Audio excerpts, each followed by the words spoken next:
Bien, bonjour et bienvenue à tous.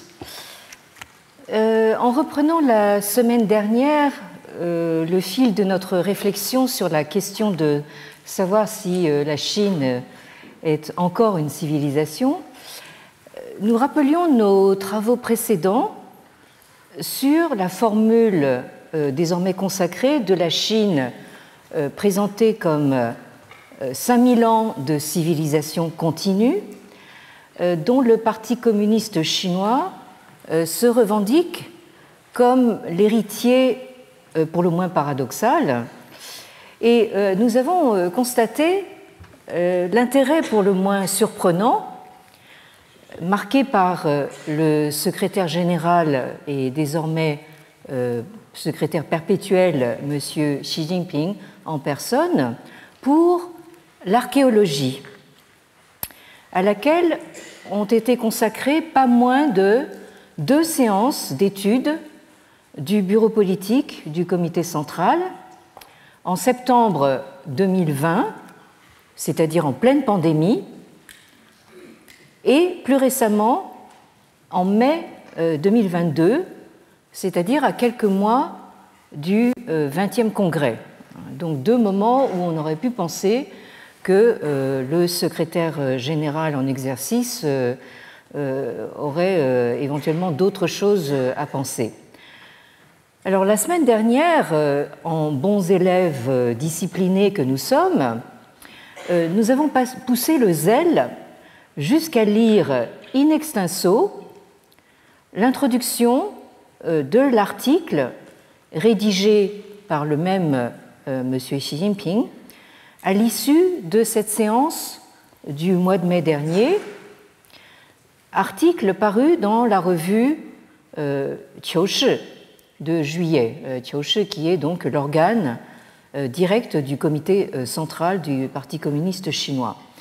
Et dans cet article, on relèvera que la formule des 5000 ans de civilisation continue revient plusieurs dizaines de fois, comme une sorte d'incantation, comme si le fait de répéter cette formule, comme une sorte de mantra, pouvait lui conférer de la réalité. Vous avez ici, maintenant la Chine est remplie de partout, des pensées de M. Xi Jinping qui sont regroupées sous justement la pensée Xi Jinping, comme on avait la pensée Mao Zedong. Et donc vous avez ici sur l'image ce qui est en titre donc Xi Jinping de Wenhua Qinghuai, c'est-à-dire donc les sentiments profonds de Xi Jinping concernant la culture. Et en dessous, vous avez une citation de Xi Jinping qui dit donc « 我们要特别重视挖掘中华5000年文明中的精华。” Donc, nous devons accorder une importance toute particulière à exhumer la fine fleur des 5000 ans de la civilisation chinoise. Et vous remarquerez que vous avez 2 fois ce terme de hua, ici pour désigner la Chine. Donc la Chine, c'est en fait littéralement la fine fleur centrale du milieu. Et vous retrouvez donc ce mot hua ici dans ce composé Jinghua qui veut dire donc la fine fleur quintessentielle. Donc là, vous voyez que nous sommes véritablement dans quelque chose de très, très essentialiste.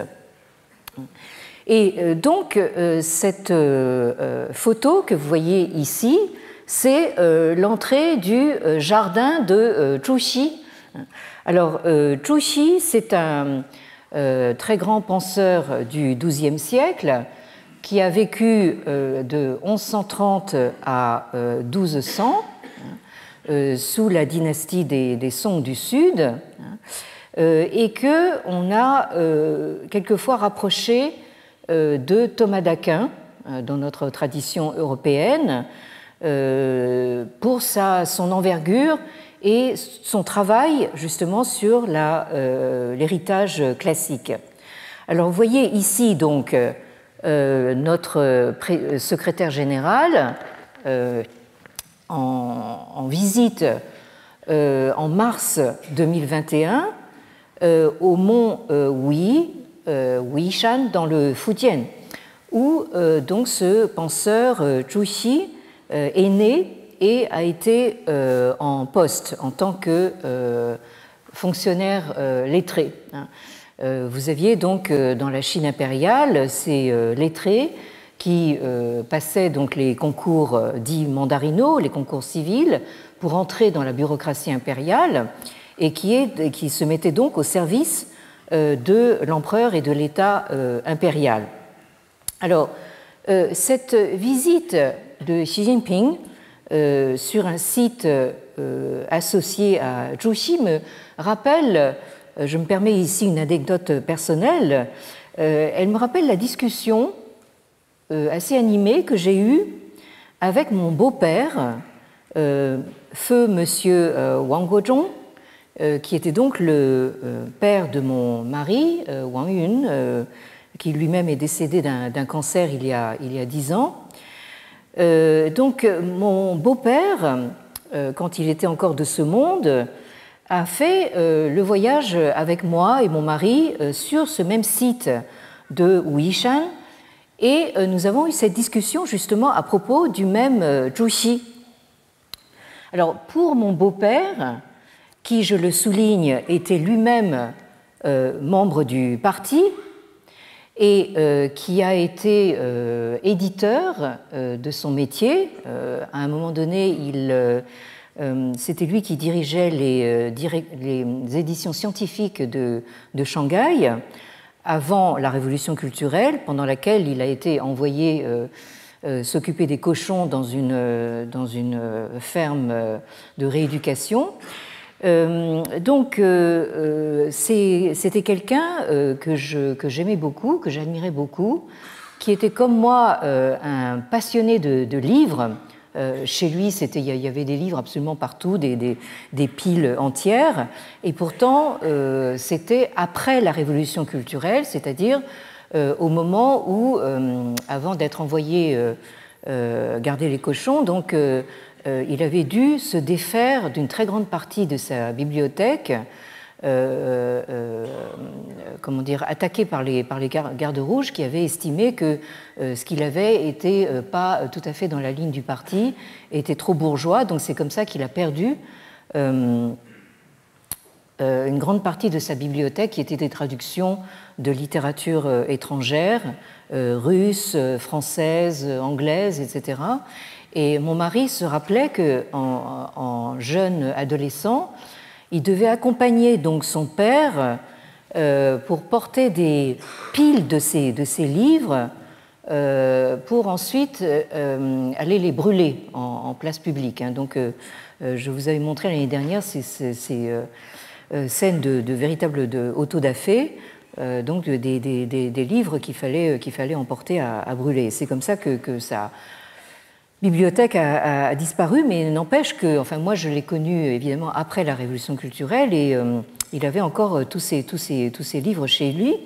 Mais malgré tout, on a eu quand même un grand sujet de désaccord et c'était précisément à propos de Zhu Xi, puisque pour mon beau-père, ce Zhu Xi aurait mieux fait de ne jamais exister parce que c'est lui qui, selon mon beau-père, aurait fait dévier le cours de la pensée chinoise en y introduisant les idées du bouddhisme indien.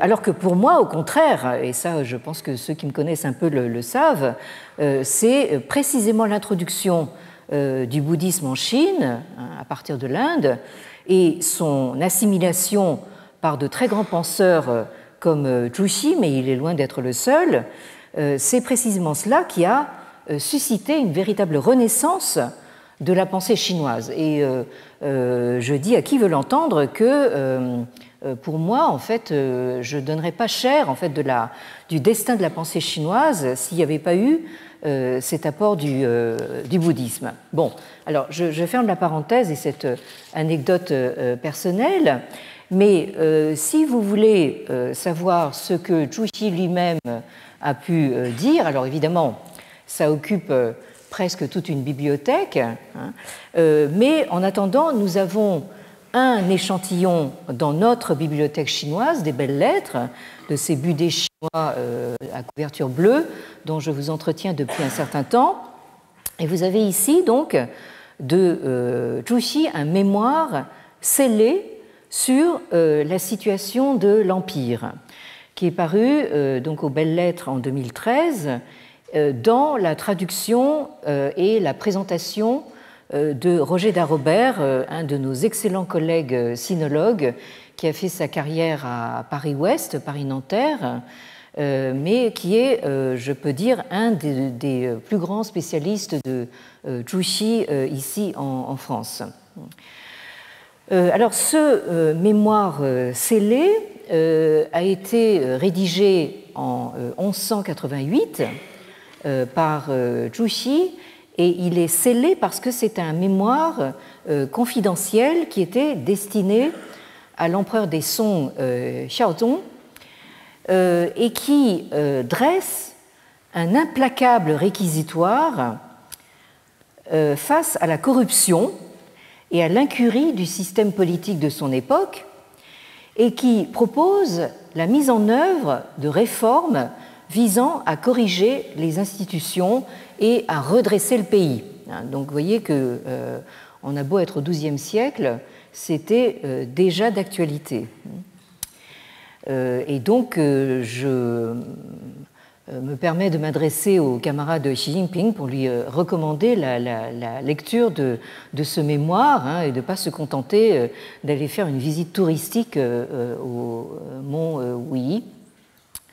Enfin, toujours est-il que pendant cette visite, le secrétaire général a déclaré ceci.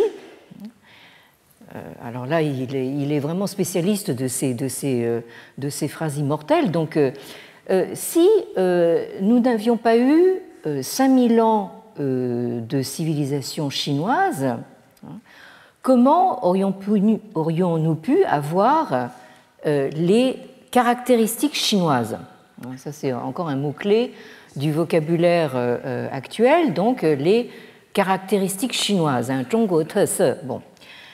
Et si nous n'avions pas les caractéristiques chinoises, comment aurions-nous pu avoir ce chemin glorieux du socialisme avec des caractéristiques chinoises aujourd'hui? Et c'est là qu'intervient donc la phrase que je vous montrais au début.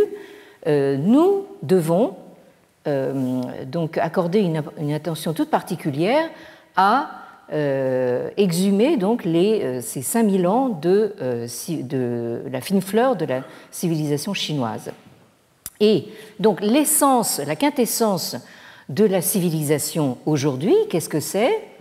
C'est donc combiner la promotion de notre excellente et brillante culture traditionnelle avec les points de vue et les méthodes du marxisme, et nous en tenir sans faille au chemin du socialisme avec des caractéristiques chinoises. Bon. Alors, je vous rappelle à ce propos que notre secrétaire général est également à l'origine de cette liste des 12 valeurs essentielles du socialisme édificatrice du rêve chinois. C'est ce que dit donc la formule en tête. Et ensuite, vous voyez ces 3 lignes de 4 valeurs essentielles Donc je vous rappelle rapidement que ces 3 lignes correspondent en gros en fait à différents niveaux.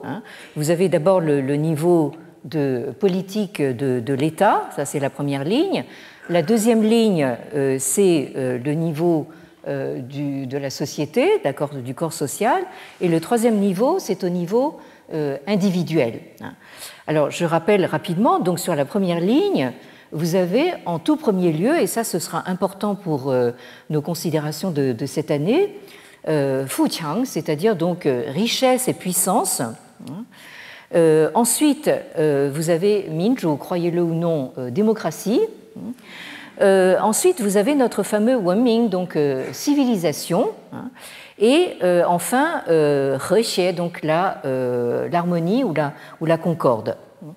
Ensuite, deuxième ligne, niveau social, là aussi, croyez-le si vous le voulez, liberté, égalité. Là, manque de chance, c'est pas fraternité, c'est Gongzheng, ça veut dire l'équité, et Fazhi, c'est-à-dire donc la gouvernance par la loi. Et enfin, en troisième ligne, les valeurs individuelles, donc Aiguo, le patriotisme, Jingye, donc la diligence au travail, Chengxin, le fait d'être fiable, d'être digne de confiance, et Youshan, c'est-à-dire donc l'amitié ou la camaraderie. Donc vous voyez que nous avons ici un mélange assez bizarre en fait de notions qui sont à la fois venues de sources anciennes et du vocabulaire moderne occidental. Nous retrouvons nos braves liberté et égalité, mais aussi communistes. En particulier, le dernier, Youshan, fait référence donc au sens de la camaraderie et de la solidarité communiste. Donc, ce qui est tout à fait intéressant ici, c'est que se retrouve en première ligne, si j'ose dire, donc cette notion de richesse et puissance, dont nous allons voir d'où elle vient en réalité, et cette notion de civilisation. Et comme par hasard, ces deux notions viennent du vocabulaire moderne, mais en fait du vocabulaire japonais, qui traduit justement des notions d'origine occidentale à la fin du XIXe siècle et du début du XXe siècle. Mais ça, nous allons donc y revenir plus longuement. Donc, pour l'instant, ce que nous avons bien compris, c'est le rôle dévolu à l'archéologie pour étayer cette formule plus incantatoire que factuelle des 5000 ans de civilisation, afin donc de produire et de promouvoir l'image d'une Chine à l'histoire continue, dont j'ai souligné le paradoxe dans un régime communiste qui est censé être révolutionnaire, mais une Chine aussi qui aurait été unifiée depuis ses origines.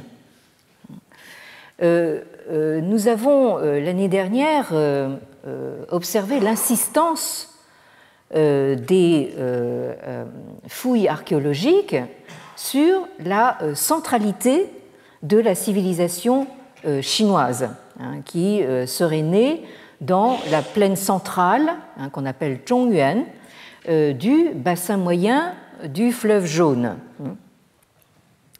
Alors ici, vous voyez, là vous avez sur cette diapositive, je voulais juste vous la montrer brièvement sans lire tout le contenu, mais vous avez ici donc Xi Jinping de Wenmingguan, c'est-à-dire donc le regard porté sur la civilisation par Xi Jinping. Donc là, il y a vraiment tout un ensemble, disons, d'éléments de langage qui serait intéressant d'étudier.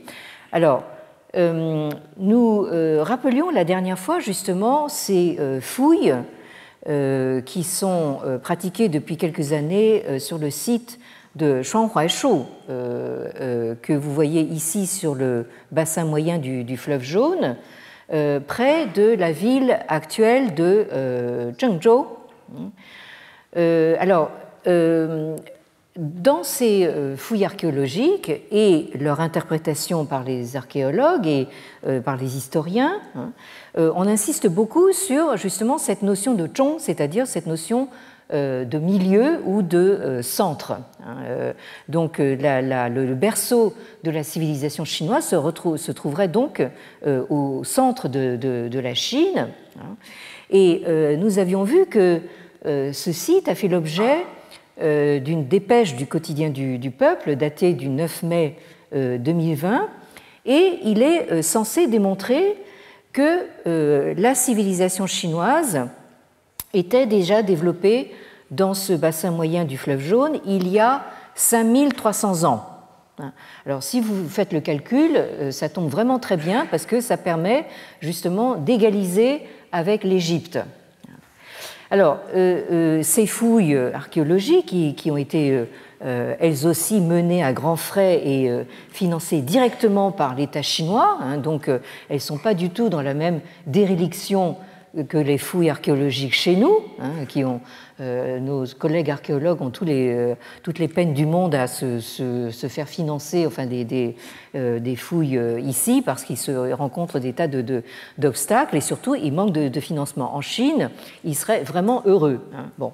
Alors, ces fouilles archéologiques visent non seulement à faire remonter la civilisation chinoise le plus haut possible dans le temps, c'est-à-dire donc de façon à égaliser avec l'Égypte, mais aussi à recentrer la Chine dans l'espace. Puisque, comme par hasard, le site de Shanghuaishu se trouve au cœur de la civilisation antique. Ici, vous voyez ce site qui est au bord du fleuve Jaune. Et à proximité, le gouvernement local a trouvé de très bon goût d'édifier ces statues de pierre qui représentent Yendi et Huangdi, donc l'empereur rouge et l'empereur jaune, qui sont des empereurs mythiques et qui sont censés être les pères de la race chinoise, qui, comme vous le savez, est une race jaune. Donc là, nous sommes tout en jaune. Nous sommes les descendants de l'empereur jaune et nous sommes au bord du fleuve Jaune, dans la terre jaune. Donc ça tombe très bien que nous appartenions à la race jaune qui elle-même est une invention, comme nous aurons l'occasion de le dire aussi.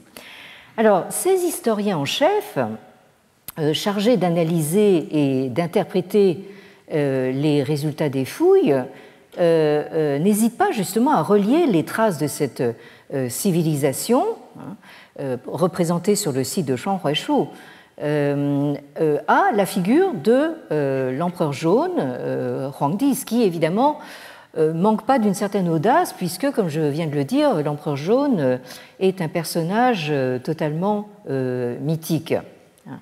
Alors, vous avez maintenant un culte qui a été reconstitué, soi-disant, et qui est maintenant rendu régulièrement à l'empereur jaune. Alors, vous voyez un petit peu sur la photo, enfin, moi j'ai plutôt l'impression qu'il s'agit d'une mise en scène plus hollywoodienne que caractéristiquement chinoise. Bon, enfin, mais toujours est-il que là, vous avez maintenant ces cultes qui sont rendus au père fondateur de la civilisation chinoise.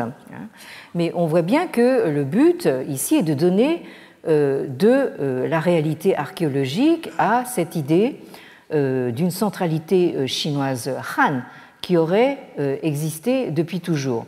Alors évidemment, comme comment dire, l'histoire, bien sûr, on peut la manipuler dans tous les sens qu'on veut, mais quelquefois elle offre des situations assez ironiques.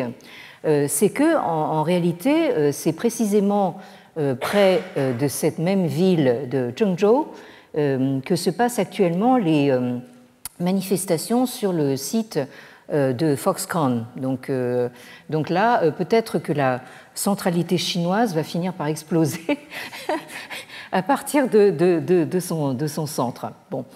Alors, depuis les années 1990, c'est-à-dire depuis justement ces années qui maintenant, vues rétrospectivement, sont des années un peu d'ouverture et de réforme, hein, on a eu un changement de paradigme. C'est-à-dire que jusque-là, le discours officiel et les fouilles archéologiques qui doivent s'y conformer mettaient l'accent justement sur cette centralité du bassin moyen du fleuve Jaune, comme on l'a vu, hein, comme véritable berceau de la civilisation chinoise. Hein. Mais par la suite, hein, il a bien fallu reconnaître que les sources d'une civilisation chinoise, si une telle entité existe, hein, en fait, ces sources sont multiples. Vous l'avez ici sur cette carte, hein, où vous n'avez pas que justement ce bassin moyen du fleuve Jaune, vous avez des cultures qui remontent à une très haute antiquité et qui remontent aussi plus au nord, vers le nord de la Chine. Vous en avez qui vont vers l'ouest. Vous en avez beaucoup plus au sud, le long de ce qu'on appelle à tort le fleuve bleu, hein, parce qu'il est tout sauf bleu, mais enfin, donc ce que les Chinois appellent le long fleuve, le Changjiang. Donc là, vous avez toute une série aussi de cultures qui sont contemporaines justement des cultures du bassin moyen du fleuve Jaune, mais qui sont tout aussi avancées, comme par exemple en particulier une culture dont on a retrouvé les traces dans des fouilles menées depuis les années 1980, le milieu des années 80, et encore tout récemment sur le site dit de Sanxingdui dans la province actuelle de Sichuan, dont vous avez ici la capitale, et donc ce site se trouve à peu près à une quarantaine de kilomètres de Chengdu, donc la capitale du Sichuan. Et cette culture frappe, de par ses vestiges, par justement quand même sa profonde différence par rapport aux vestiges qu'on a retrouvés dans le bassin moyen du fleuve Jaune. Hein. Donc évidemment, la première réaction qu'on a quand on voit ces masques, hein, qui sont d'une puissance extraordinaire, hein, mais qui, vous voyez, enfin, celui-ci avec des yeux complètement exorbités, hein, ces représentations à la fois humaines et animales qui sont relativement rares dans l'art chinois de la Chine centrale, hein, on les assimilerait presque plutôt en fait à de l'art maya qu'à de l'art chinois, et pourtant donc c'est une culture qui aurait duré à peu près 2000 ans et à peu près contemporaine de la dynastie chinoise historique des Shang, hein, c'est-à-dire donc à partir du XXe siècle avant l'ère chrétienne jusqu'aux alentours de l'an 1000 avant l'ère chrétienne. Alors, tout en reconnaissant la diversité des cultures dans la haute antiquité chinoise, hein, maintenant le jeu consiste à dire bon, d'accord, en fait on reconnaît que il y a de multiples sources, mais maintenant l'effort c'est de fondre tout ça en un seul tout. Hein. Alors la formule des 5000 ans de civilisation continue, hein, est maintenant doublée par une autre formule qui est elle aussi répétée et relayée à l'envi comme une incantation, c'est la formule de la diversité dans l'unité, le fameux He er bu tong. Alors, ainsi donc, celui qu'on appelle, qu'on a fini par appeler le président de tout, parce qu'on a l'impression que notre grand leader Xi Jinping vraiment est sur tous les fronts à la fois. Il est donc aussi en particulier l'historien en chef, parmi ses multiples casquettes de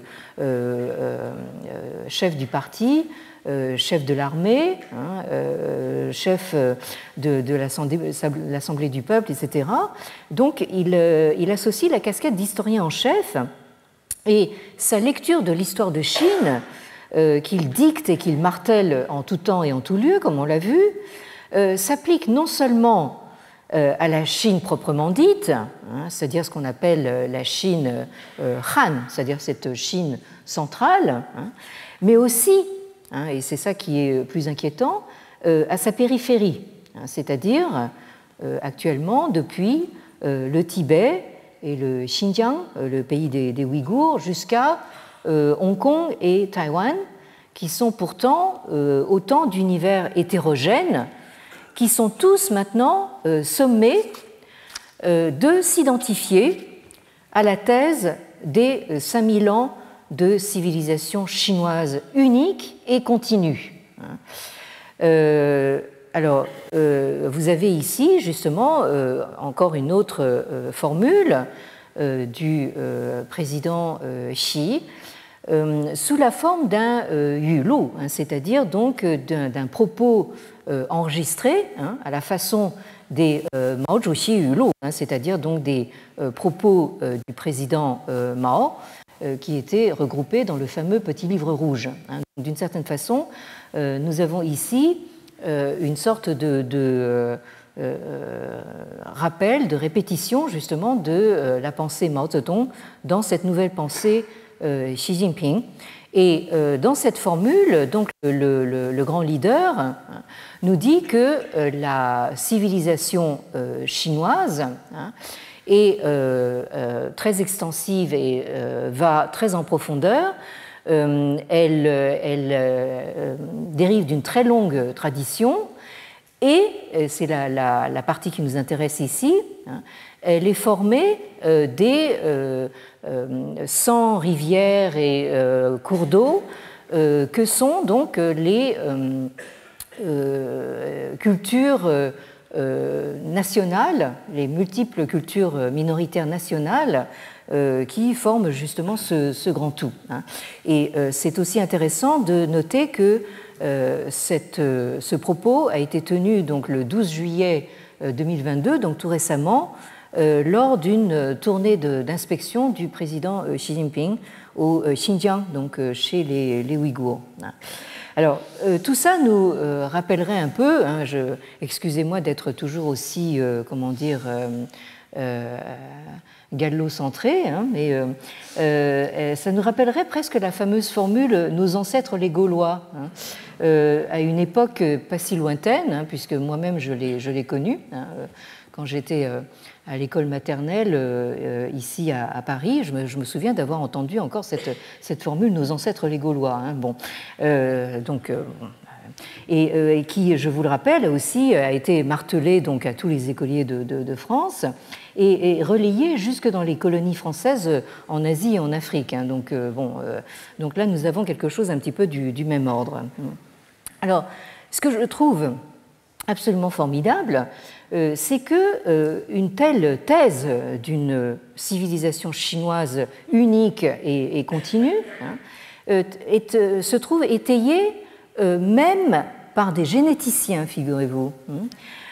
Vous avez un professeur de génétique à l'université Fudan de Shanghai. Alors ça me chagrine un peu parce que c'est quand même l'université où j'ai fait certaines de mes études. Un certain professeur Li Hui, qui fait usage de son autorité scientifique pour affirmer le déterminisme biologique de la nation chinoise, et je pense qu'il se retient à quatre mains de parler de race chinoise. Alors il nous dit ceci, la communauté de la nation chinoise existait à l'origine comme un phénomène naturel, comme une essence naturelle. Et c'est seulement par la suite qu'on lui a donné un nom. Il y a eu d'abord cette communauté naturelle et ensuite seulement des groupes ethniques distincts. Donc ce que nous dit le professeur Li Hui ici, c'est que en fait, vous aviez donc une nation, une race unique au départ, et c'est ensuite que ça s'est diversifié. Bon, alors venant d'un généticien, je trouve que ça vaut son pesant de cacahuètes, si vous me permettez cette expression. Alors le problème, le véritable problème, évidemment, bon, même un généticien a droit de dire ce qu'il veut, mais enfin, la conséquence, c'est la destruction massive à laquelle nous assistons actuellement des langues et des cultures non Han. Et l'imposition, en particulier, de l'enseignement en chinois, ce que les médias du monde entier appellent le mandarin, mais en fait le mandarin c'est tout simplement la langue chinoise, le Han, la langue des Han. Donc l'imposition de cet enseignement dans toutes les écoles de ces régions pourtant considérées comme autonomes, je parle du Tibet et du Xinjiang par exemple, et la nomination en juin 2022, c'est donc encore tout récent, d'un monsieur d'ethnie Han, comme vous le voyez ici, un certain Pan Yue, alors que c'était auparavant toujours un responsable issu des minorités. Ce monsieur, donc Han, a été placé à la tête de la Commission nationale des affaires ethniques de Chine. Donc là, nous avons, comme disent les médias, un signe fort. Cette commission qui avait toujours été présidée par quelqu'un d'une minorité nationale, maintenant est présidée par un Han. Et il nous a déclaré ceci dans un discours de l'année dernière. Alors évidemment, il est obligé de ce monsieur Pan-Yue, par ailleurs, est quelqu'un d'assez cultivé quand même, enfin qui écrit de la poésie, mais il est dans sa position, il est obligé de se conformer donc au discours officiel, et il nous dit ceci: la civilisation chinoise n'a jamais été interrompue et elle est fondée à l'origine dans une grande unité. Historiquement, bien sûr, la Chine a connu une diversité de groupes ethniques et de religions, mais quelle que soit leur diversité, ils doivent dans tous les cas, de par leur destinée commune, se fondre en une seule unité. Bon, alors donc, ce que nous disait le généticien et ce que nous dit maintenant ce président de la commission des affaires ethniques, c'est que, en fait, la Chine, à l'origine, était une unité. Ensuite, elle s'est diversifiée dans des groupes ethniques, des religions différentes, mais actuellement, sous la présidence de M. Xi Jinping, elle doit de toute façon se refondre en un seul tout. Alors, vous en êtes peut-être au point d'en avoir un peu assez, d'avoir ces extraits de discours officiels. Alors, fort heureusement, le grand leader et son service de propagande ne sont pas les seuls à parler de civilisation en Chine. Ouf. Alors, comme nous le disions la dernière fois et comme nous le rappelions l'année dernière, à propos de Han Rui au XVIe siècle sous la dynastie Ming, et comme vient de nous le rappeler l'exemple de Zhu Xi au XIIe siècle sous les Song, les lettrés d'antan et les intellectuels d'aujourd'hui, en tant que conseillers de l'empereur, ont pour vocation de s'emparer du discours dominant pour l'interpréter, ou, comme c'est le cas dans la Chine actuelle, ils sont plutôt sommés par l'empereur de fournir du contenu aux grands slogans qu'il lance. Donc l'empereur, vous aurez compris que c'est le secrétaire général et perpétuel, donc il lance ces formules à l'emporte-pièce, les 5000 ans de civilisation continue, les 12 valeurs essentielles du socialisme aux caractéristiques chinoises, etc. Et ensuite, c'est aux intellectuels que j'appelais la dernière fois institutionnels, les establishment intellectuals, qui ont pour charge de fournir du contenu à ces slogans. Alors, récemment est paru un article dû à un collègue, un universitaire de Shanghai, du nom de Bai Tongdong, que vous avez ici à l'image. Et cet article est intitulé donc « Wenming de Bianyuan, 对华夏文明历史地位与人类文明进程的反思». Donc, cet article s'intitule donc « Aux marges de la civilisation, réflexion sur la place historique de la civilisation chinoise et sur le progrès de la civilisation humaine ». Alors, c'est un article qui est paru dans la revue Zhongguo Zhengzhixue, donc Sciences politiques de Chine, en 2021, donc c'est un article relativement récent. Et l'auteur, donc ce monsieur que vous voyez ici, Bai Tongdong, est né en 1970. Il est donc âgé de 52 ans, mais le fait de mentionner qu'il est né en 1970, ça vous indique tout de suite que c'est quelqu'un qui appartient à cette génération qui n'a pas connu véritablement la révolution culturelle, qui s'est terminée officiellement en 1976. Donc, il était encore au biberon et ensuite à l'école maternelle quand j'allais dire la civilisation culturelle, la révolution culturelle se terminait. Donc, ça vous indique déjà en fait qu'il a un point de vue assez différent de ceux qui appartiennent à la génération précédente, c'est-à-dire par exemple la mienne. Bon. Alors, ce monsieur est professeur de philosophie à l'université Fudan de Shanghai, donc comme je l'ai dit tout à l'heure, c'est mon alma mater en Chine, j'y ai étudié moi-même, et donc j'ai eu l'occasion, bien plus tard, puisque ce monsieur est bien plus jeune que moi, donc de rencontrer monsieur Bai Tongdong. Alors, il a un parcours intéressant, il a commencé par étudier la physique nucléaire dans ses premières années d'université, avant de s'intéresser à la philosophie, notamment à la philosophie politique, et de s'y consacrer entièrement dans la suite de son parcours.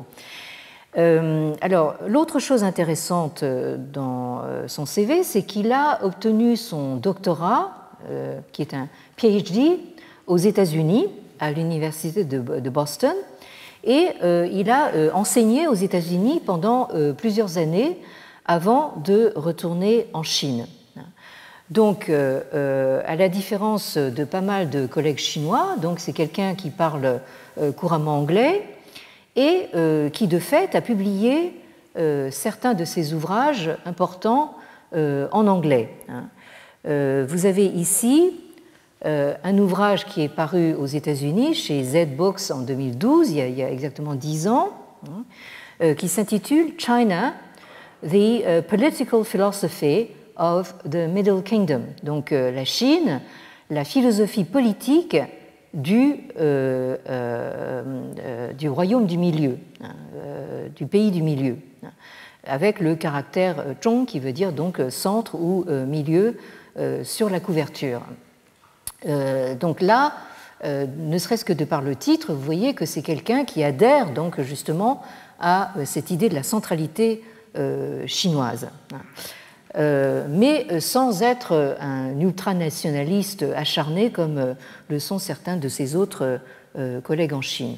Alors, un deuxième livre important qui est paru plus récemment, c'est celui-ci, publié par les presses universitaires de Princeton en 2019, qui s'intitule Against Political Equality, The Confucian Case. donc contre l'égalité politique, sous-titre le cas confucéen. Alors, vous voyez que ce monsieur, c'est quelqu'un qui n'a pas peur justement d'aller contre, disons, un discours politiquement correct. Évidemment, il table justement sur l'effet de provocation sur un public occidental et d'abord américain, de ce titre contre l'égalité politique, parce qu'il sait très bien que les régimes de démocratie libérale qui prédominent dans l'Occident américain et européen sont fondés justement sur ce principe de l'égalité politique. Alors, Baitongdong, ce qu'il fait, c'est qu'il puise dans la tradition confucéenne, ou plutôt une certaine tradition confucéenne, mais aussi dans la philosophie politique comparée. Il fait de nombreuses références à des auteurs occidentaux comme John Rawls, concernant sa théorie sur la justice. Tout ça pour chercher précisément des alternatives à la démocratie libérale. Donc, en ce sens, le professeur Paet, que ses étudiants appellent Paetz, c'est-à-dire maître Paet, donc, va dans le sens justement voulu par le discours officiel qui justement se présente comme l'alternative par excellence à la démocratie libérale.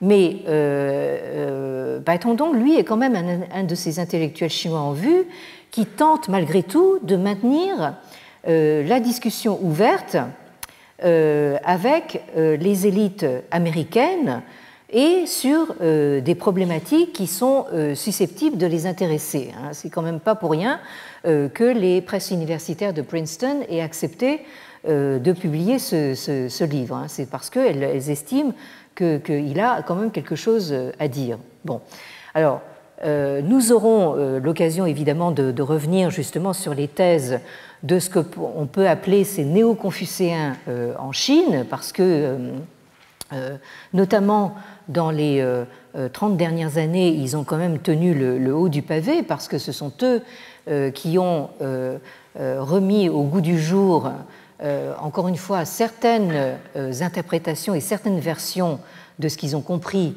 de la tradition confucéenne pour les mettre au service justement de cette recherche officielle d'une alternative aux valeurs des démocraties libérales. Alors, ce que fait donc l'article de M.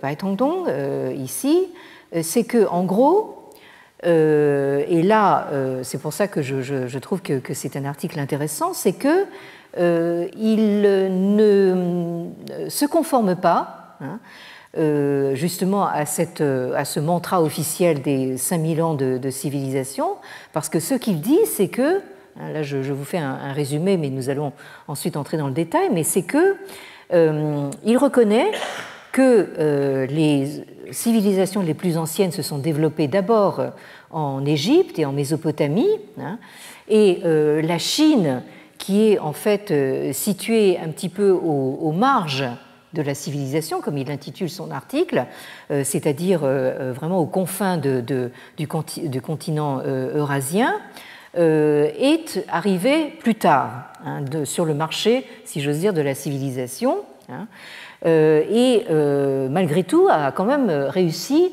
à transformer l'essai dans la mesure où elle a su tirer de grands avantages justement de ces anciennes civilisations et à en faire une civilisation propre qui lui a permis, lors de l'âge axial, ce fameux âge axial dont parlait le philosophe allemand Karl Jaspers, donc autour de la période entre 500 et 300 avant l'ère chrétienne, cet âge axial donc, qui a connu justement les grands fondateurs de spiritualité et de tradition intellectuelle comme le Bouddha, Confucius, les présocratiques, etc. Donc,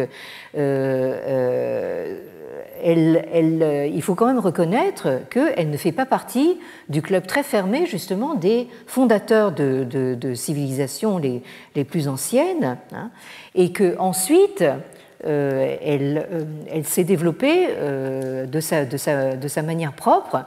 Et dans cet article, M. Pai Tongdong conteste également justement ce mantra de la continuité, hein, parce que il montre, hein, il est philosophe, mais quand même il tient compte justement du discours des historiens, que cette civilisation chinoise est loin d'avoir été un long fleuve tranquille et continu. Hein. Là aussi, je n'entre pas dans le détail pour l'instant, hein, mais il conclut en disant que, au fond, ce qui est important, hein, pour une civilisation, de façon à ce qu'elle puisse se maintenir non seulement en vie, mais qu'elle puisse justement s'imposer au niveau mondial, c'est qu'elle soit dans une situation de compétition.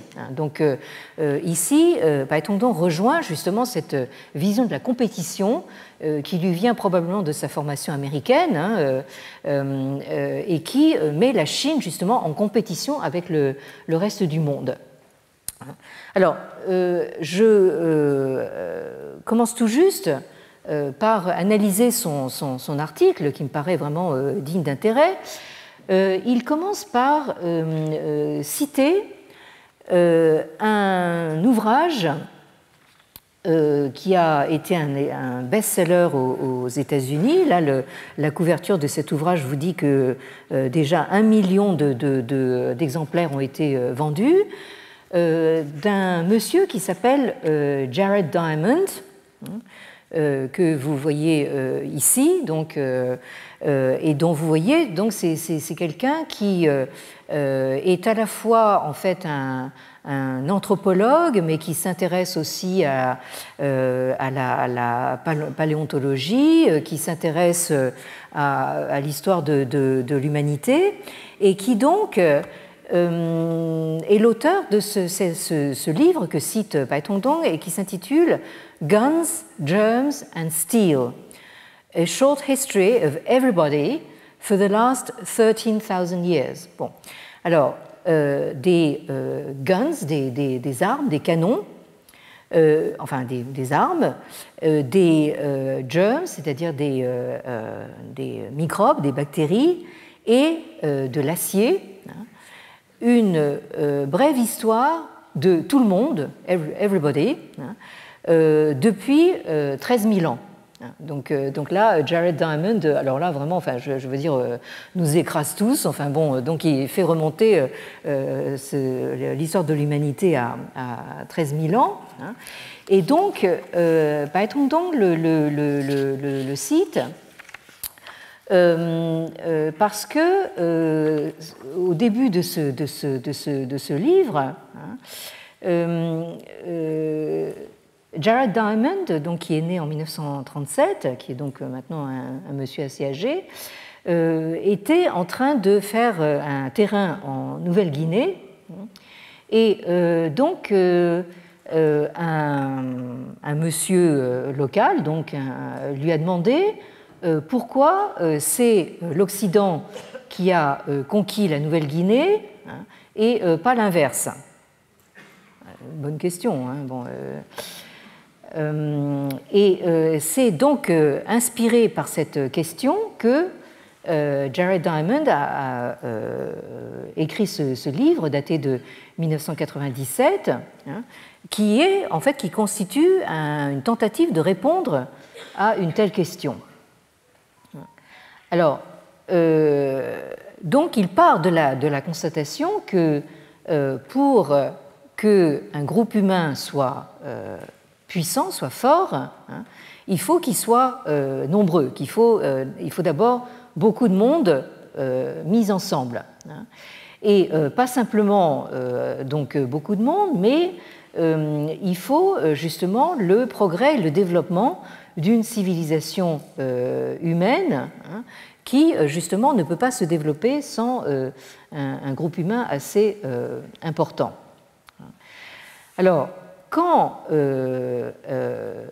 Diamond donc, a fait ensuite un terrain en Tasmanie, qui est une grosse île au sud de l'Australie, hein, il a constaté que quand cette île a été soi-disant découverte par les colons britanniques, il y avait à peu près 4000 habitants sur l'île et qui menaient une vie que les Britanniques ont qualifiée d'extrêmement primitive. Et ils ont constaté que les gens, en fait, avaient assez peu de connaissances techniques et ils n'avaient même pas, en fait, tout en étant sur une île, en fait, n'avaient même pas d'instruments adéquats pour pêcher, hein, pour attraper du poisson. Alors que, justement, les fouilles archéologiques sur cette île ont montré que, anciennement, hein, les habitants de l'île avaient justement ces techniques, et en particulier ces techniques de pêche avec des crochets, des hameçons pour pêcher le poisson. Donc ici, bon, je ne développe pas trop, mais enfin, bon, disons, l'idée ici, c'est que en fait, il se peut que vous ayez des fluctuations comme ça de civilisation, même sur un espace relativement restreint, hein, avec comment dire, des avancées et quelquefois des régressions justement sur ces territoires. Est-ce que oui, bon, et que donc comment dire, le développement de la civilisation dépend de pas mal de facteurs, et en particulier justement du nombre de la population. Alors, je vais m'arrêter là. Je vous recommande de toute façon la lecture de ce Jared Diamond, parce que c'est quelqu'un, bon, avec qui on n'est pas forcément d'accord, hein, mais qui part de vraies questions, vous avez pu voir, et qui apporte justement des réponses assez originales. Hein. Et je trouve que c'est intéressant qu'un collègue de Shanghai commence justement par... Bien, donc comme d'habitude, moi aussi j'ai mes mantras, si le Bouddha nous prête vie, à la semaine prochaine. Merci.